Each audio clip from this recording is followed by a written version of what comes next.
Welcome to BR Kingdom. This is we అబర్బా. తెలంగాణలో గ్రామ పంచాయతీ ఎన్నికల తరువాత గ్రామాల్లో బీజేపీ బలం పెరిగిందంటూ ఆ పార్టీ రాష్ట్ర అధ్యక్షుడు రామచంద్రరావు చేసిన కీలక వ్యాఖ్యలు ఇప్పుడు రాష్ట్ర రాజకీయాల్లో చర్చనీయాంశమయ్యాయి. రామచంద్రరావు చెప్పినట్టు గ్రామాల్లో బీజేపీ బలం పెరిగిందా?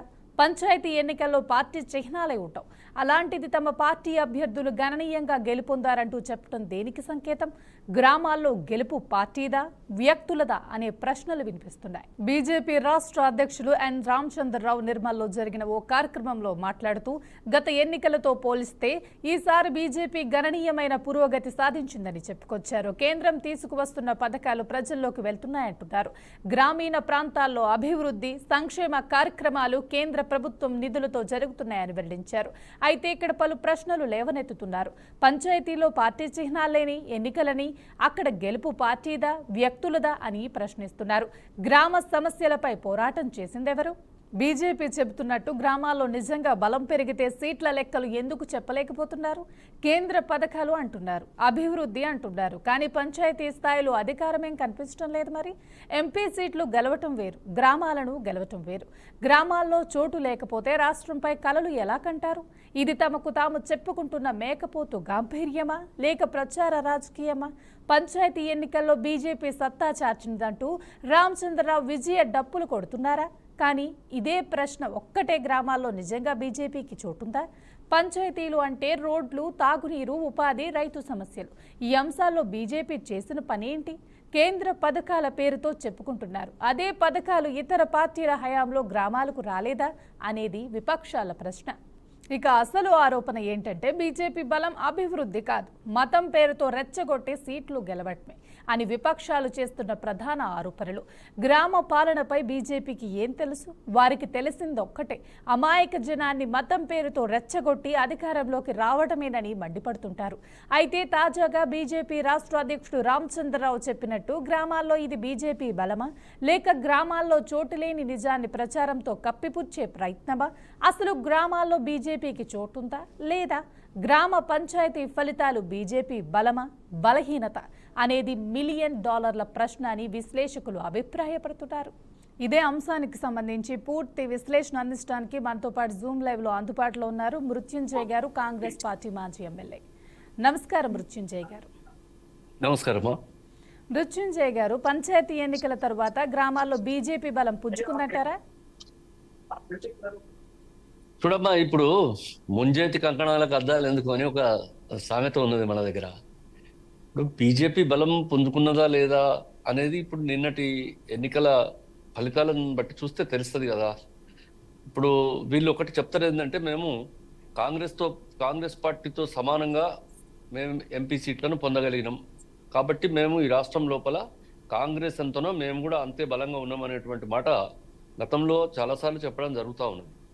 కాకపోతే ఇక్కడ నేను చెప్పేది ఏంటంటే, ఈ రాష్ట్రానికి సంబంధించినంత వరకు ఇక్కడ మొన్నటిదాకా అధికారం లోపల ఉన్నటువంటి బీఆర్ఎస్ పార్టీ ఆ తర్వాత రాను రాను తన వ్యక్తిత్వాన్ని, తన యొక్క ప్రతిష్టను కోల్పోయి అధికారం నుంచి వైదొలిగిన తర్వాత వాళ్ళు బీజేపీ రెండు కలిసి పనిచేసేటువంటి పరిస్థితి ఏర్పడేది. ఎందుకంటే కాంగ్రెస్ను ఎదుర్కోవడానికి ఆ రెండు పార్టీలు కలిసి పనిచేయాలనేటువంటి అగత్యం ఏర్పడింది. కాబట్టి మొన్న అది వీళ్ళు వాళ్ళని కలిసినా వాళ్ళు వీళ్ళని కలిసినా ఏదైనా కూడా భారతీయ జనతా పార్టీకి 8 పార్లమెంట్ సీట్లు రావడం అనేది, బీఆర్ఎస్కు ఒక్క సీటు కూడా రాకపోవడం అనేది, ఇది భారతీయ జనతా పార్టీ చాలా గొప్పగా చెప్పుకుంటా ఉన్నది. సరే, అక్కడ బీఆర్ఎస్ మైనస్ అయ్యి బీజేపీ పెరిగింది తప్ప కాంగ్రెస్ పార్టీకి వచ్చినటువంటి నష్టమేం లేదనేటువంటి మాట మేము ఈ సందర్భంగా చెప్తా ఉన్నాం.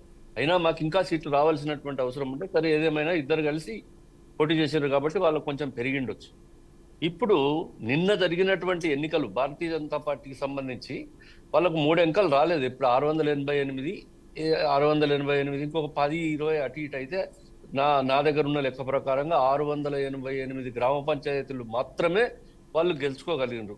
అదేవిధంగా ఇలా బీఆర్ఎస్ 3,500, ఒక 2-3 అటు ఇటు. కాంగ్రెస్ పార్టీ 8,340 సీట్లు, 50 సీట్లు. మళ్ళీ నిన్న ఇవాళ ఇంకా ఈ రోజు లెక్కల ప్రకారంగా ఇవాళ చాలా మంది ఇతర పార్టీల నుంచి గెలిచిన వాళ్ళు, ఇతరులు గెలిచిన వాళ్ళటువంటి వాళ్ళు కూడా కాంగ్రెస్ పార్టీ లోపల అనేక జిల్లాల లోపల చేరుతా ఉన్నారు. గాంధీ భవన్ వచ్చి చేరుతా ఉన్నారు, మా ఎమ్మెల్యేల దగ్గర వచ్చి చేరుతా ఉన్నారు. కాబట్టి ఈ సంఖ్య రేపటి వరకు ఇంకా పెరిగేటువంటి అవకాశం ఉన్నది. ఇప్పుడు మొత్తం ఇతరులు అదర్స్ 1505 1505 స్థానాలల్లో ఇతరులు గెలిచిండ్రు. అంటే ఏ పార్టీకి సంబంధం లేనటువంటి వాళ్ళు కూడా అందులోపల మా పార్టీ రెబల్స్ కూడా ఉంటే వాళ్ళందరూ మళ్ళా కాంగ్రెస్ పార్టీకి వచ్చి చేరేటువంటి పరిస్థితి ఉన్నది. కాబట్టి ఇప్పుడు 600 ఇప్పుడు వాళ్ళు గెలిచినటువంటి 8 పార్లమెంటు స్థానాలు ఇక్కడ 8 పార్లమెంటు స్థానాలకు కనీసం ఒక్క పార్లమెంటుకు సరిపడిన సర్పంచులను కూడా వాళ్ళు గెలుచుకోలేకపోయింది కదా. 688 అంటే 15 అటు ఇటు ఒక 700 స్థానాలు అనుకున్నా కూడా 700 సర్పంచులను కూడా వాళ్ళు గెలుచుకోలేకపోతే 8 పార్లమెంటు స్థానాలు ఉన్నటువంటి బలమంతా ఎక్కడికి పోయినట్టు.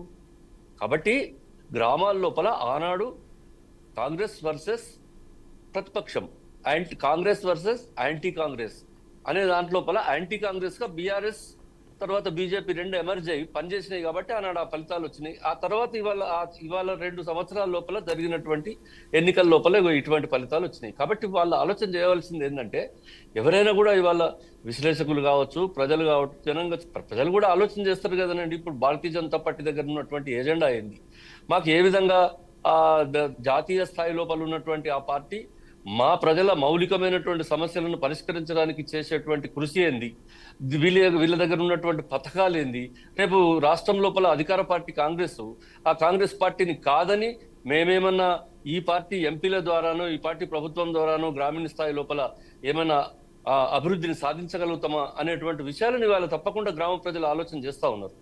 ఎట్టి పరిస్థితుల లోపల కూడా వీళ్ళు ఏమన్నా చాలా రోజుల నుంచి భారతీయ జనతా పార్టీ వాళ్ళు ఒక మాట చెప్తారు, సరే మాకు పట్టణ స్థాయి లోపల బాగా మెజారిటీ ఓటు బ్యాంక్ ఉన్నదని చెప్పి. పట్టణ ప్రాంతం లోపల ఉన్నటువంటి ఓటు బ్యాంక్ సంగతి మన జూబ్లీ హిల్స్ ఎలక్షన్లలో జరిగినటువంటి దాంట్లో కూడా వాళ్ళకి తెలిసింది. కనీసం డిపాజిట్ కూడా అక్కడ కూడా కోల్పోయిన ఇవాళ అక్కడ. ఆ తర్వాత రెండోది అంటే అక్కడ మేమేమనుకుంటున్నామంటే డిపాజిట్ కోల్పోవడానికి ఇంకో కొన్ని ఓట్లు వచ్చునేమో, వీళ్ళు బీజేపీ వాళ్ళందరూ కలిసి బీఆర్ఎస్ ని గెలిపిద్దామనేటువంటి ప్రయత్నం చేసి వీళ్ళ ఉన్న డిపాజిట్ కోల్పోయింది అనేటువంటిది నేను నాలాంటి వాడు అనుకునేటువంటి భావన. కాబట్టి ఇప్పుడు ఆ తర్వాత వెంటనే జరిగినటువంటి ఎన్నికలలో ఇవాళ గ్రామీణ ప్రాంతాలలో కూడా అనేకమైనటువంటి ప్రయత్నం చేసిన వాళ్ళు ఎంపీలు 8 మంది, తర్వాత వాళ్ళకు ఉన్నటువంటి బలగమో అంతా కలిసి అన్ని స్థాయిల లోపల అంతటా వాళ్ళు చెప్పి ఇవాళ చాలా ప్రయత్నం చేశారు. కానీ ఇవాళ వాళ్ళు 600-700 సీట్ల కంటే మించి సర్పంచులను గెలుచుకోలేకపోయారు. ఎందుకంటే వాళ్ళు ప్రజలకు చెప్పే ఎజెండా లేదు. మేము రాముని గుడి అనో లేకపోతే రామ్జీ అనో ఇవాళ పేర్లు మార్చి ఆఖరికి చివరకు నిన్న మహాత్మా గాంధీ గ్రామీణ రోజ్గార్ యోజన అనేటువంటి దాని పేరు కూడా మార్చేసి మహాత్మా గాంధీని తీసి రామ్జీ అనే ఒక పేరు పెట్టుకునేటువంటి పరిస్థితికి వాళ్ళు దిగజారిపోతే ఇంకా ప్రజలు ఎక్కడ నమ్ముతారమ్మా? ప్రతి గ్రామం లోపల వాళ్ళకి మహాత్మా గాంధీ గారి బొమ్మ అంటే ఏదో ఇందిరాగాంధీ, రాజీవ్ గాంధీ లాంటి వాళ్ళు దేశానికి ప్రాణాలు త్యాగం చేసినటువంటి వాళ్ళే కాకుండా పండిట్ జవహర్లాల్ నెహ్రూ, మోతిలాల్ నెహ్రూ దగ్గర నుంచి అనేక మంది కాంగ్రెస్ వాదులు, అంతకంటే మొదలు భారతీయ జనతా పార్టీ ఆనాడు లేదు. స్వతంత్ర సమరం లోపల భారతీయ జనతా పార్టీ లేదు. భారతీయ జనతా పార్టీ ఆ తర్వాత అనేక సంవత్సరాలకు జనసంఘ్ తర్వాత మన జనతా పార్టీ తర్వాత ఇవాళ భారతీయ జనతా పార్టీ పుట్టి ఆ గత చరిత్రను మార్పేటువంటి ప్రయత్నం చేయడం తప్ప మరి ప్రజలకు ఏం చేద్దాం, ప్రజలకు ఏ విధమైనటువంటి మేలు చేయాలి, ఇవాళ ఉన్నటువంటి పథకాలను ఇంకా మరింత మెరుగుగా ప్రజలకు కూడు గుడ్డ నీరు ఇచ్చేటువంటి కార్యక్రమాలు ఇందిరాగాంధీ గారు ఇచ్చినారు. ఒక నినాదం గరీబీ హటావో అని అన్నారు. ఇవాళకి ఇందిరామిండ్లు గ్రామం లోపల అటువంటి కార్యక్రమం ఏదైనా గ్రామీణ ప్రాంతాలకు సంబంధించి మరి భారతీయ జనతా పార్టీ ఢిల్లీ నుంచి కేంద్ర ప్రభుత్వం ఏదైనా ఇచ్చినటువంటిది ఏమైనా కార్యక్రమం ఉన్నదా? ఇవాళ ప్రజలకు భరోసా ఇచ్చేటువంటి ఏ ఒక్క కార్యక్రమం అయినా కూడా మేము ఈ గ్రామాల లోపల చేయగలుగుతాం చెప్పేటువంటి ఎజెండా ఇవాళ భారతీయ జనతా పార్టీ దగ్గర ఉన్నదా? కాబట్టి ఎట్టి పరిస్థితుల లోపల చూసినా కూడా ఆ పార్టీ గత్యంతం లేని పరిస్థితుల లోపల ఇప్పుడు కూడా ఈ 700 ఆ 3500 అన్ని కలిస్తే కూడా 4000 చిల్లర సర్పంచులు గెలవడానికి కూడా అనేక చోట్లలో ఇవాళ బీఆర్ఎస్ బీజేపీ కలిసి పనిచేసినాయి. దానికి స్వచ్ఛందంగా వాళ్ళు అక్కడ ఎక్కడ వీలైతే అక్కడ, ఎక్కడ అవకాశం ఉంటే అక్కడ వీళ్ళు కలిసి పనిచేయడం వల్ల ఈ మాత్రం 4000 ఓట్లు వచ్చినాయి, 4000 గ్రామ పంచాయతీలు వచ్చినాయి. అంతే తప్పగాని ఎక్కడ వచ్చేటువంటి అవకాశం వాళ్ళకు లేదమ్మా. వాళ్ళు బాగా ఆలోచన చేసిన ఎంత ఆలోచన చేసినా ఇవాళ ఒక మతము అనేటువంటి ఎజెండా తప్ప రామ్ అనేటువంటి ఎజెండా తప్ప ఇంకొక కార్యక్రమం భారతీయ జనతా పార్టీ దగ్గర లేదు. కానీ ఇవాళ ఎన్ని రాష్ట్రాలలో ఏం జరిగినా కూడా తెలంగాణ అనేటువంటి రాష్ట్రం లోపల మత సామరస్యానికి మరి ఇక్కడ అలవాలమైనటువంటి రాష్ట్రం లోపల ఈ బీజేపీ చేస్తున్నటువంటి కుట్రలు కుయుక్తులు చెల్లేటువంటి పరిస్థితి లేదు. ఇక్కడ ఎట్టి పరిస్థితుల లోపల కూడా మత విద్వేషాలను తెచ్చగొట్టి ఇంకేదో చేసి రాష్ట్రం లోపల మేము ఏదో చేస్తాం ఇతర రాష్ట్రాలలో చేసినట్టంటే అది ఇక్కడ సాగేటువంటి ప్రశ్న లేదు. ఎందుకంటే మనం ఇక్కడ అన్ని ఇప్పుడు మహమ్మదీలకు సంబంధించినటువంటి మొహర్రం పండుగల హిందువులు అతి సంఖ్యలో పాల్గొంటారు. మనం చేసేటువంటి పండుగలలో బతుకమ్మలు, విజయదశమి మొదలైనటువంటి వాటిలో వాళ్ళు కూడా పాల్గొంటారు. కాబట్టి ఇక్కడ ఆ మత విద్వేషాలను తెచ్చగొట్టేటువంటి ప్రయత్నం ఏదైతే భారతీయ జనతా పార్టీ చేస్తుందో చేయడానికి ప్రయత్నం చేస్తుందో అది ఇక్కడ చెల్లదు. ఇక ఇప్పుడు గ్రామీణ వాతావరణం లోపల కూడా ప్రజలకు వాళ్ళకు ఉన్నటువంటి బలం దీని ద్వారా తేలిపోయిందమ్మా. అందుకొరకు ఇక ఇది నేను ఇంకా ఉన్నది అని ఎవరైనా చెప్పుకుంటే అది మేకపోతే గాంభీర్యమే. ఏమున్నది, ఎట్లా ఉన్నది నేను చెప్తా ఉన్నా లెక్క. 688 భారతీయ జనతా పార్టీకి సర్పంచ్ స్థానాలు వచ్చినాయని. మరి మీరు చెప్పండి, ఇవాళ 13-14 వేల సర్పంచులలో కాంగ్రెస్ పార్టీకి 8,400 సర్పంచులు వచ్చినాయి. ఇంకా ఇవాళ 600 మంది సర్పంచులు కలిసింది మా పార్టీలో. కాబట్టి దానికి బలం పెరిగేటువంటి పరిస్థితి లేదు. పెరగది కూడా ఇది ఇంకా తరుగుడే తప్ప పెరగది. ఏం పెరిగినా అది బీఆర్ఎస్ కొంచెం తగ్గడమో, బీజేపీ కొంచెం పెరగడమో, లేకుంటే బీజేపీ తగ్గడమో, బీఆర్ఎస్ పెరగడమో, ఆ రెండు పార్టీల మధ్యనే తప్ప మాకున్నటువంటి బలంతో పాటు సమానంగా రెండు కూడా కలిసి వచ్చేటువంటి పరిస్థితి ఇక ముందు లేదనేటువంటి మాట స్పష్టంగా చెప్తా ఉన్నా. మృత్యుంజయ్ గారు, గ్రామ ఎన్నికలు బీజేపీకి బలాన్ని తీసుకొచ్చాయి అనుకోవాలా, లేదంటే బలహీనపడ్డాయి అనుకోవాలా? తప్పకుండా బలహీనపడ్డాయని చెప్తున్నాం. ఎందుకు చెప్తున్నా అంటే ఇంతకుముందే నేను మనవి చేసిన 8 పార్లమెంటు సభ్యులు అంటే కాంగ్రెస్ పార్టీకి 8 వచ్చినాయి. తెలంగాణ రాష్ట్రంలో మాకు కూడా 8 పార్లమెంట్ మెంబర్స్ గెలిచినామని చెప్తున్నారు వాళ్ళు. మరి 8 పార్లమెంటు మెంబర్లు గెలిస్తే మాకు 8,000 చిల్లర 9,000 సర్పంచులు మేము గెలిస్తే మరి మీకు 800 సర్పంచులు కూడా మీరెందుకు గెలవలే? మీ బలం పెరిగినట్ట తరిగినట్ట?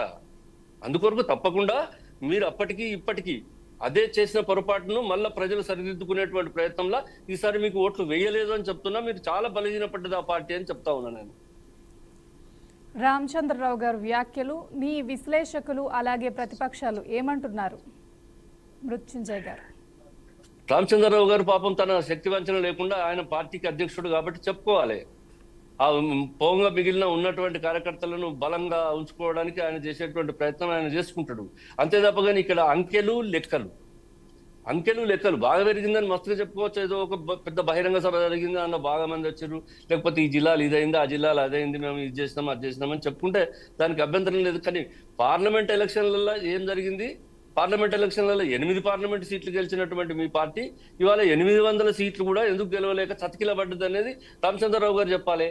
800 సీట్లు వచ్చినాక కూడా ఇంకా మేము బాగా పెరిగినామని అంటే మరి దానికి అర్థం ఏమున్నది? అసలు 8,000 చిల్లర 9,000 సీట్లు సర్పంచులు వచ్చినటువంటి కాంగ్రెస్ పార్టీ ఇక్కడ, 3,500 సీట్లు వచ్చినటువంటి బీఆర్ఎస్, తర్వాత 700 సీట్లు వచ్చినటువంటి బీజేపీ, ఈ రెండు కలిసి కూడా మాతో సమానంగా కాదు, కనీసం చెరిసగం సీట్లు కూడా రాలేదు. కాబట్టి రామచంద్రరావు గారు పాపం అది ఆయన చెప్పుకున్నాడు, ఆయన అవసరం, అది ఆయన చెప్పవలసినటువంటి అవసరం ఉన్నది, చెప్పుకోవాలి అంతే తప్ప ఆయన చెప్పడంలో నేను ఆయన పార్టీని గురించి ఆయన చెప్పుకోకపోతే ఎవరు చెప్తారు? పాపం చెప్పాలి.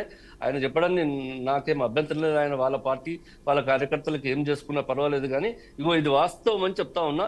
వాళ్ళ బలం పార్లమెంటుకు ఈనాటికి 8 సీట్ల బదులు 8 పార్లమెంట్ సీట్లు గెలిచినటువంటి పార్టీ ఒక్క పార్లమెంట్ లో వచ్చినన్ని సర్పంచులను కూడా గెలవలేకపోయింది. కాబట్టి బలహీనపడ్డది పూర్తిగా, నిర్వీర్యపడ్డది పూర్తిగా అని మాత్రం చెప్పగలుగుతా.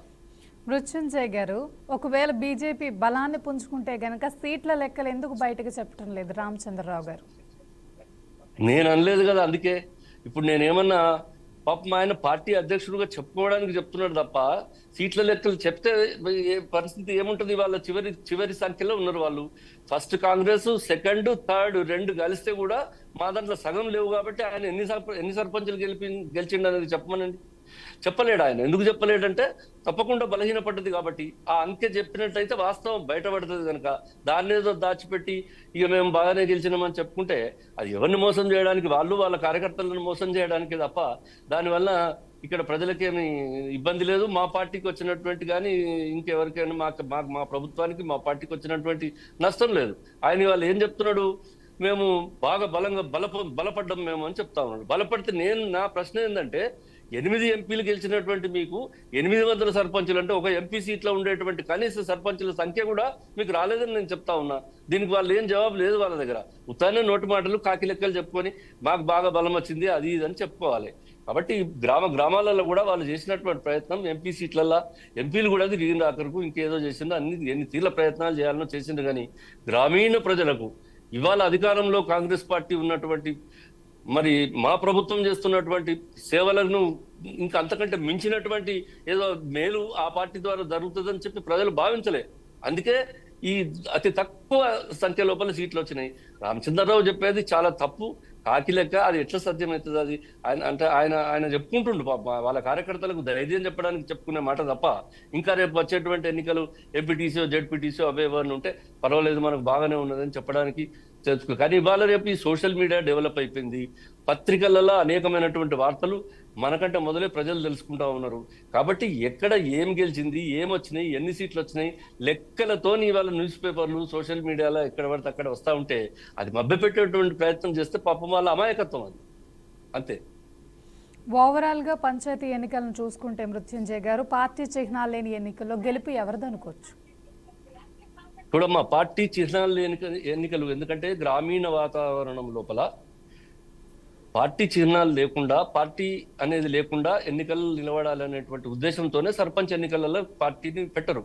కానీ ఎవరికి తెలియదమ్మా ఏ పార్టీ తరఫున ఏ నాయకుడు పనిచేస్తున్నాడు, ఏ పార్టీ తరఫున ఏ నాయకుడు పనిచేస్తున్నాడు, ఏ పార్టీ కొరకు ఏ పని చేస్తున్నారు, వాళ్ళు ఎమ్మెల్యేలు ఏం పని చేస్తా ఉన్నారు, మా పార్టీ నాయకత్వం ఎవరిది పనిచేస్తా ఉన్నారు. ఇదంతా చాలా ఇది కొట్టిన పిండి మంచి అద్దంలో పెట్టి చూపెట్టినట్టే ఉంటది. పలానా వ్యక్తి పోటీ చేస్తుండు అంటే ఆయన కాంగ్రెస్ పార్టీ, ఆయనకు ఎవరు ప్రచారం చేస్తుండ్రు లేకపోతే ఆయనకు ఎవరు మద్దతు ఇస్తా ఉన్నారంటే ఇగో పలానా కాంగ్రెస్, ఇక లేకపోతే ఇంకో దగ్గర పలానా బీజేపీ, ఇంకో దగ్గర పలానా బీఆర్ఎస్. ఇట్లా తప్పకుండా ఎవరికి మద్దతు ఇస్తుంది అనేది ఇది చాలా ప్రస్ఫుటం. దీన్ని దాచుంచే వీలు లేదు. ఇవాళ మేము కాంగ్రెస్ బలపరుస్తున్నటువంటి అభ్యర్థి అని చెప్పి అందరూ బొమ్మలు వేసుకున్నారు. రేవంత్ రెడ్డి గారు బొమ్మలు వేసిర్రు, రాహుల్ గాంధీ గారు బొమ్మలు వేసుకున్నారు, ఈ సోనియా గాంధీ గారు బొమ్మలు వేసుకున్నారు, ఇక్కడ మా పిసిసి అధ్యక్షుడు మహేష్ కుమార్ గౌడ్ గారు బొమ్మలు, జిల్లాల పార్టీ నాయకత్వం బొమ్మలు, అక్కడక్కడ మాలాంటి నాయకుల బొమ్మలు, ఇవన్నీ వేసుకొని కూడా వాళ్ళు ప్రచారం చేసుకున్నారు. అన్న తర్వాత అట్లనే అదే విధంగా బీజేపీ పార్టీ కూడా వాళ్ళ నాయకుల బొమ్మలు వేసుకున్నారు, బీఆర్ఎస్ పార్టీ కూడా వాళ్ళ నాయకుల బొమ్మలు వేసుకున్నారు. కాబట్టి ఇక్కడ ఈ పార్టీ బలపరిచినటువంటి అభ్యర్థి కాక కూడా మేము లెక్కలు చెప్తున్నాను నేను. పార్టీలు బలపరిచినటువంటి అభ్యర్థులు అందరూ ఓడిపోయి ఇతరులు గెలిచినటువంటి స్థానాలు కూడా ఒక 1500 ఉన్నాయి. ఆ 1500లలో మా వాళ్ళే ఒక 600 మంది రెబల్స్ ఉన్నారు. ఆ 600 మంది 300 మంది 400 మంది నిన్న ఇవాళ మా పార్టీలో జాయిన్ అవుతా ఉన్నారు. ఇంకా రేపు కూడా అవుతా ఉన్నారు. రేపు కూడా గాంధీ భవన్ కొన్ని 100 మంది సర్పంచులు రేపు వచ్చి అక్కడ జాయిన్ అవుతా ఉన్నారు. మా రెబల్సే కావచ్చు లేదా ఇతరులు కావచ్చు. కాబట్టి ఈ లెక్కన చెప్పినాం మేము. పార్టీకి సంబంధం లేకుండా గెలిచినటువంటి వాళ్ళు 1500 మంది ఉన్నారని చెప్తున్నాం. ఇక పార్టీ సంబంధాలు ఉన్న వాళ్ళు ఎవరెవరు అనేది నేను ఇదివరకు 3 సార్లు చెప్పినా, మళ్ళీ కూడా చెప్తా. 8500 మంది కాంగ్రెస్ పార్టీ అయితే, 3500 మంది బీఆర్ఎస్ అయితే, 6800 మంది 680 మంది బీజేపీ వాళ్ళు. ఈ బీజేపీ బీఆర్ఎస్ రెండు కలిసి పోరాడిన ఫలితం ఇదేని అని కూడా చెప్తా ఉన్నా నేను. ఇప్పుడు వీళ్ళిద్దరు కలిసే కొట్లాడినరు చాలా చోట్ల. అందుకొరకు ఇక ఆయన చెప్పేది కానీ లేకపోతే బలపడ్డం అని అంటే పార్టీ ఏ విధంగా పార్టీ క్యాండిడేట్ అని మీరు సింబల్ లేని దాన్ని గుర్తిస్తారు అంటే ఇగో ఇదే దానికి. ఎందుకంటే ఏ పార్టీ నాయకత్వం, ఏ పార్టీ నాయకులు, లోకల్ లీడర్స్, ఏ పార్టీ వాళ్ళు ఎవరు అనేది అందరికీ తెలుసు. ప్రతి గ్రామంలో కాంగ్రెస్ వాళ్ళు ఎవరు, ప్రతి గ్రామంలో బీఆర్ఎస్ ఎవరు, ప్రతి గ్రామంలో బీజేపీ వాళ్ళు ఉన్నారని నేనైతే అనుకుంటలేను. అన్ని చోట్ల బీజేపీ లేదు. లేకున్నా కూడా ఎక్కడో అక్కడో ఉంటే వాళ్ళు బీఆర్ఎస్ తో కలిసిపోయారు. లేకపోతే ఎక్కడన్నా కొద్దిగా బీఆర్ఎస్ వాళ్ళు బీజేపీ వాళ్ళు ఎక్కడన్నా ఉంటే బీఆర్ఎస్ వీళ్ళకి సపోర్ట్ చేసింది. అంత తప్ప ఇక్కడ పార్టీకి సంబంధం లేకుండా గెలిచినటువంటి వ్యక్తులు ఎవరు లేరమ్మా. గెలిస్తే వాళ్ళు 1500 మంది గెలిచిందని నేను చెప్తున్నా.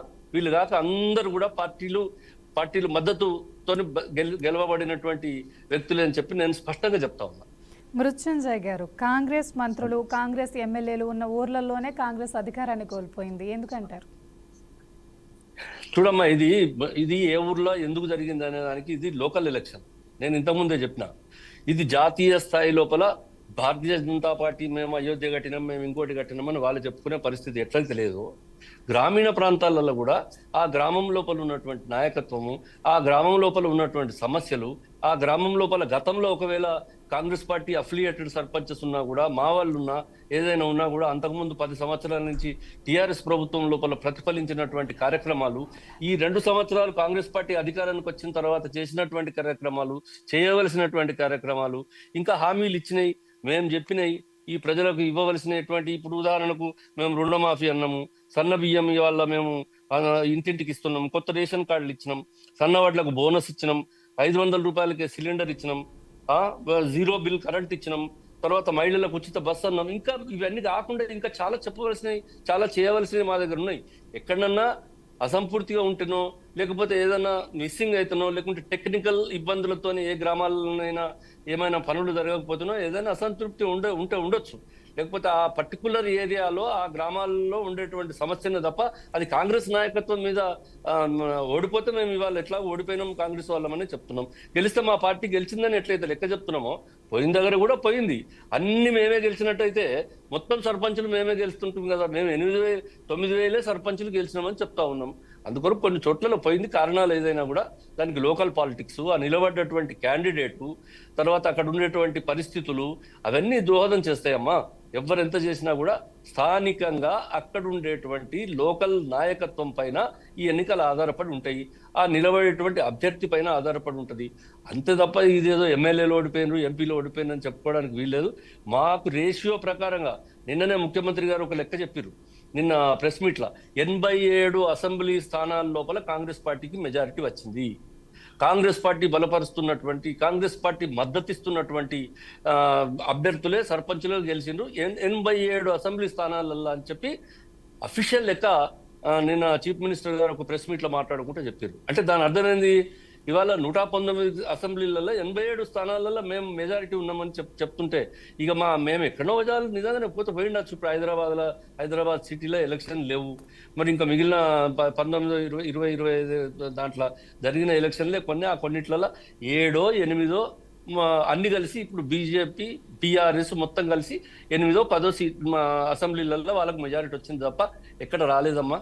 వచ్చిందట, సిద్దిపేటలో వచ్చిందంటున్నారు, సిరిసిల్లలో వచ్చింది, ఏదో 1-2 చోట్ల అక్కడక్కడ చాలా విపరీతమైనటువంటి శ్రమ, విపరీతమైనటువంటి ఖర్చు, అక్కడ మా ఎమ్మెల్యేలు లేని దగ్గరనో లేకపోతే ఇంకేదో కొన్ని లక్షల రూపాయలు కూడా ఖర్చు పెట్టినటువంటి సందర్భాలని ఇవాళ వాళ్ళ పార్టీ ప్రతిష్ట కొరకో, లేకపోతే ఆ వ్యక్తులు ఎవరైతే ఇప్పుడు కేటీఆర్ కానీ, లేకపోతే హరీష్ రావు కానీ మొదలైనటువంటి వాళ్ళు మా ఏరియాలో మేము ఎట్లనైనా గెలుచుకోవాలని చెప్పి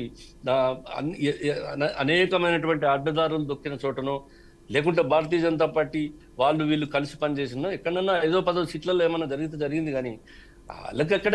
ఇప్పుడు మేము చెప్తున్నాం కదా, 87 సీట్స్ లో కాంగ్రెస్ పార్టీ అలా అత్యధికమైనటువంటి మెజారిటీ సర్పంచులను ఆ ఏరియా లోపల సాధించడం అనేటువంటిది చాలా సగౌరవంగా ఇవాళ కాంగ్రెస్ పార్టీ చెప్పుకుంటా ఉన్నదని చెప్తా ఉన్నాను. ధన్యవాదాలు మృత్యుంజయ్ గారు, మీ అద్భుతమైన విశ్లేషణ అందించారు. నమస్కారం. నమస్కారం అమ్మా.